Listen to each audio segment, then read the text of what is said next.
Well, let me, and please don't take offense, but let me propose a few questions that we probably have to deal with. One question would be, I mean, oftentimes every teacher has to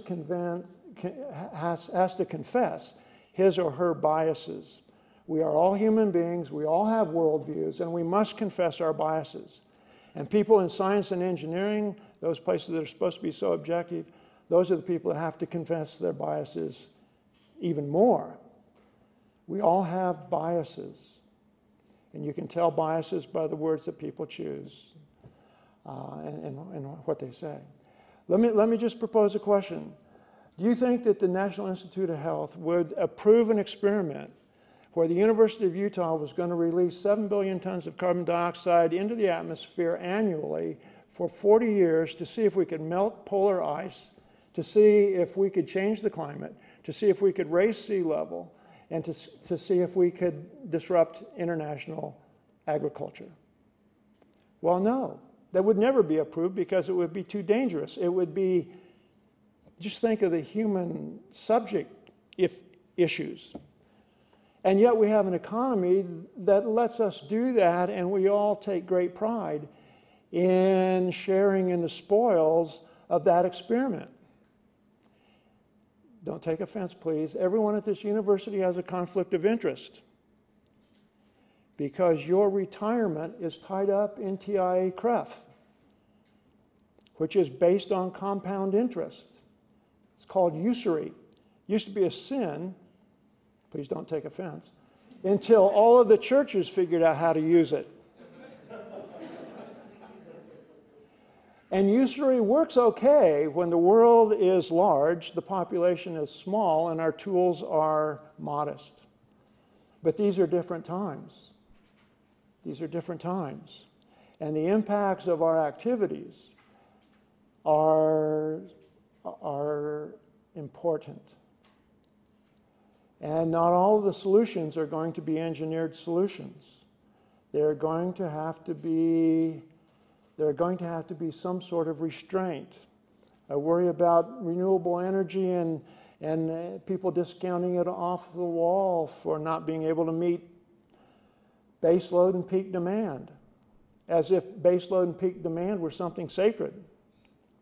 Maybe we need to work on reducing those two things so that we can provide maybe the model for the energy source for this planet, which has been solar energy.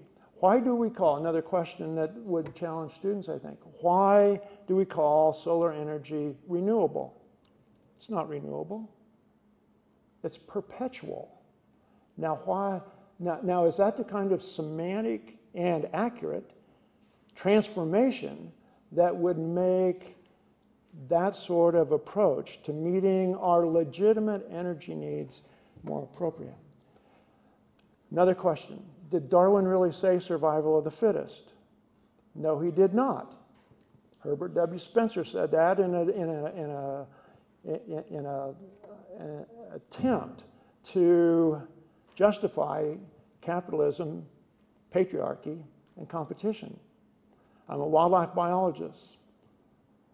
And what survival of the fittest means is reproductively fit. It means fitting into the environment.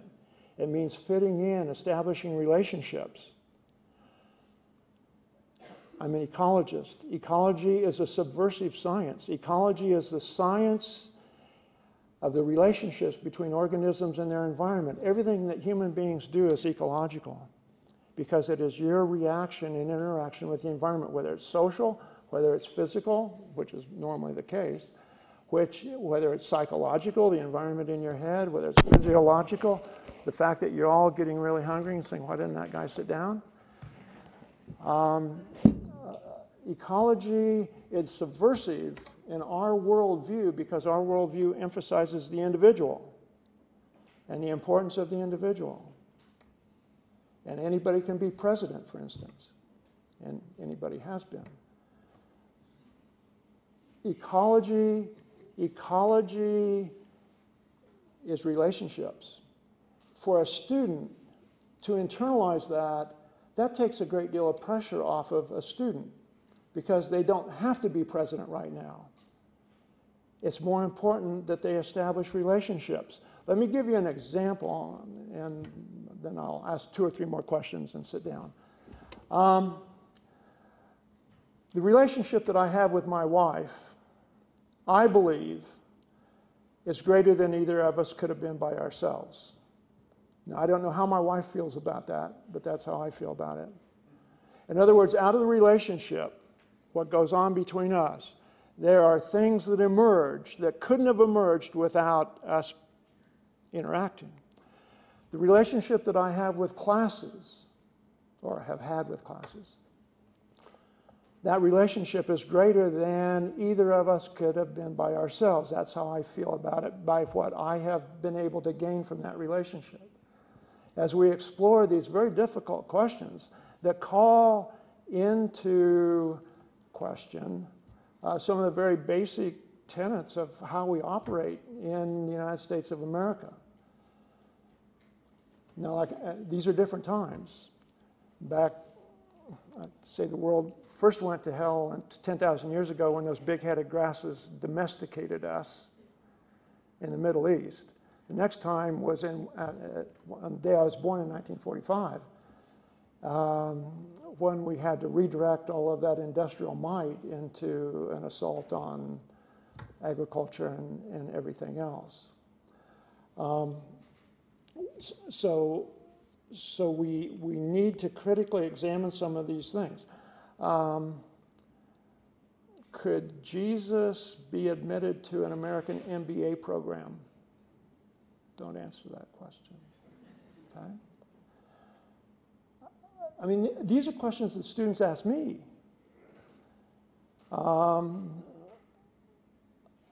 Why does the economy, the economic system, externalize costs?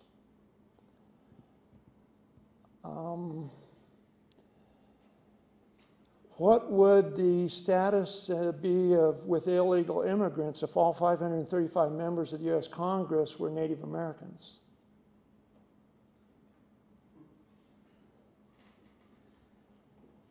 What is causing population growth right now?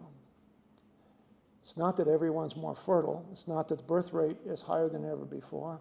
It's not that the total fertility rate is higher. Not that the rate of increase is higher. It's because the death rate is falling faster than the birth rate is falling. That's why. And we did that.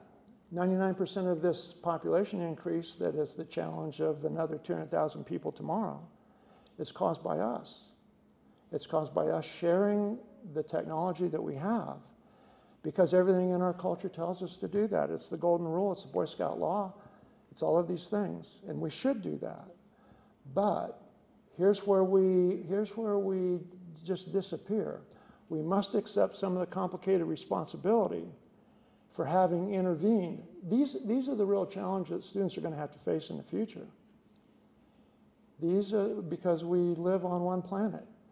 And we, within an ecological footprint, of about 18 acres per person, that's what it takes to support the U.S. economy and lifestyle. And with a biocapacity, in other words, within our territorial boundaries, we have about 6 acres per person. Well, that's 11 or 12 acres of productive land that supports our current economy and lifestyle that we are currently obtaining from other countries' temporary resource surpluses. We must live within our means. We must share what we do really well. This is sobering, actually.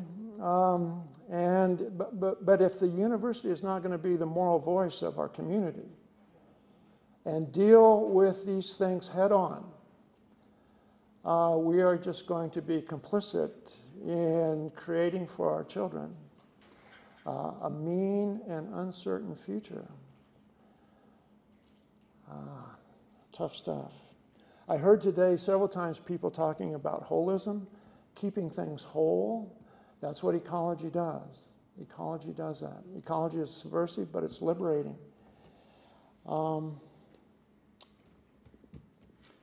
Okay, so we have worldviews. Some of them are set in concrete, but some of them are not. We need to be careful about the word tolerance. Tolerance means I'll keep my concrete worldview, but I'll just put up with something. I would, and this is another important word today, it's inclusion. I would substitute any time we have tolerance, where it says zero intolerance, I would put 100% inclusion. If we did that, I think that would be, these are just semantic things, but we're going back to English again. And the way we use words gives us all away.